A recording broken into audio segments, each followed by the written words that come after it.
Hello friends, मैं self Sandeep Patil और आज मैं आपको एक नया इन्फॉर्मेटिव वीडियो लेकर आया हूँ। There are lot of queries from customer. बहुत सारे कस्टमर्स हमें फ़ोन करके ये पूछते हैं कि what is the difference between biodiesel and ethanol. कई कस्टमर्स को यही लगता है कि बायोडीजल और इथेनॉल सेम है, बट ऐसा नहीं है फ्रेंड्स। दोनों प्रोडक्ट आर डिफरेंट, दोनों के एप्लीकेशन डिफरेंट है और दोनों के दोनों जो रॉ मटेरियल्स और उनके फिनिश दोनों के दोनों चीज़ें डिफरेंस है। आज हम आपको बता रहे हैं कि क्या है बायोडीजल और क्या है इथेनॉल। आप ये देखोगे तो ये हमने एक सैंपल रखा है। This is called a biodiesel. Biodiesel इस तरह से दिखता है, it is a pale yellow product. और दूसरा होता है इथेनॉल। इथेनॉल देखोगे तो आप क्रिस्टल क्लियर प्रोडक्ट है, एकदम ही वाइट और क्रिस्टल क्लियर लाइक अ वाटर। सो नाउ फ्रेंड्स, मैं आपको बता रहा हूं कि क्या डिफरेंस है दोनों में। ऐसे तो हमें जो बायोडीजल हो या इथेनॉल हो, दोनों के दोनों हमें सरकारी कंपनियों को ही देने हैं। आईओसी, एचपीसीएल और बीपीसीएल, इन तीनों सरकारी कंपनियों को ही देने हैं। बट जो बायोडीजल हम जब सरकारी कंपनियों को देते हैं तो वो लोग हमसे लेकर डीजल में ब्लेंड करते हैं, डीजल में 5% ब्लेंड में करते हैं। और जब हम इथेनॉल बनाकर सरकारी कंपनियों को देंगे तो वो लोग पेट्रोल में ब्लेंड करने के लिए यूज करते हैं। पेट्रोल में करंटली इथेनॉल का ब्लेंडिंग चल रहा है 10%, which we have achieve to the level of 11.72%।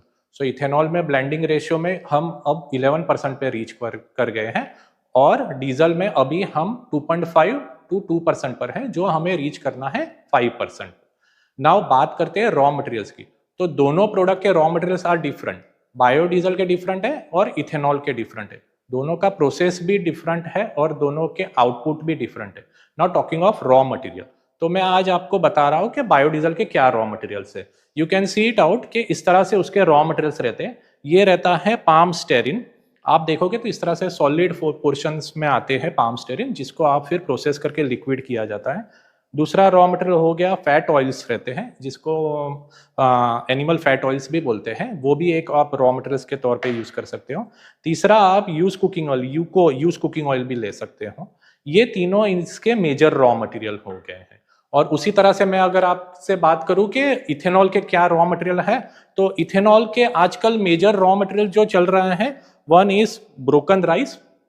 इस तरह से हमें ब्रोकन राइस लेना है और उससे प्रोडक्ट बनाना है। या दूसरा हो गया है कॉर्न, कॉर्न से प्रोडक्ट बनाना है। So it is a grain based ethanol हो जाता है। इथेनॉल में और भी बहुत सारे रॉ मटेरियल्स है, जैसे कि आप शुगर कैन ले सकते हो, फिर उसके बाद मोलेसिस, बी मोलेसिस ले सकते हो, सी मोलेसिस ले सकते हो और ग्रेन बेस ले सकते हो।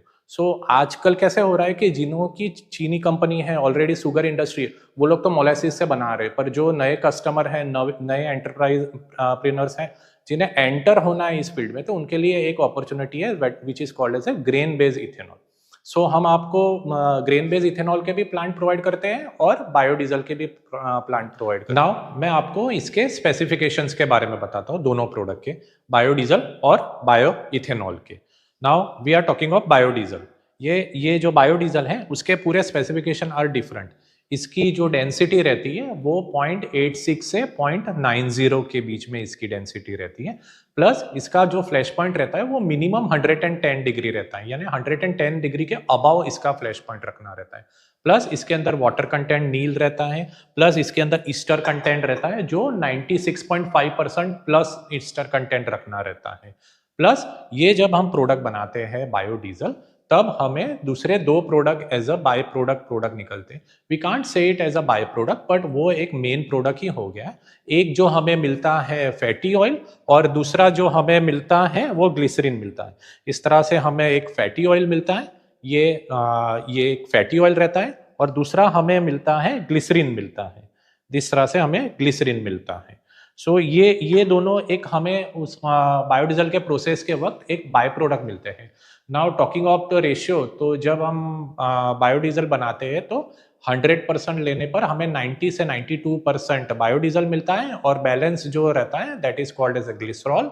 और उसी ग्लिसरॉल को हम प्रोसेस करके फैटी और ग्लिसरीन में कन्वर्जन करते हैं। So there is a 100% yield हमें बायोडीजल में मिलता है। नाउ टॉकिंग ऑफ इथेनॉल, जब हम इथेनॉल बनाते हैं, ये जब आप इथेनॉल बनाओगे तो इसके अंदर अलग अलग रेशियोज रहते हैं।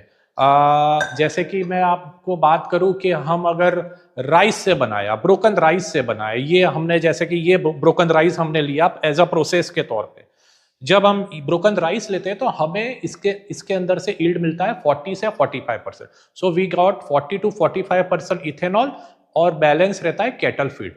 30 to 35% कैटल फीड रहता है और रेस्ट रहता है वाटर।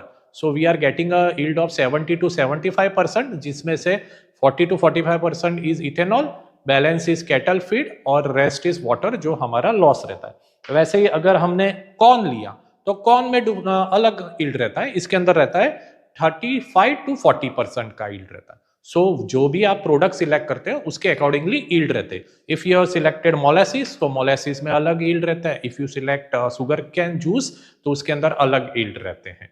सो ये हो गए उसके अलग अलग। Now talking of the specification of ethanol.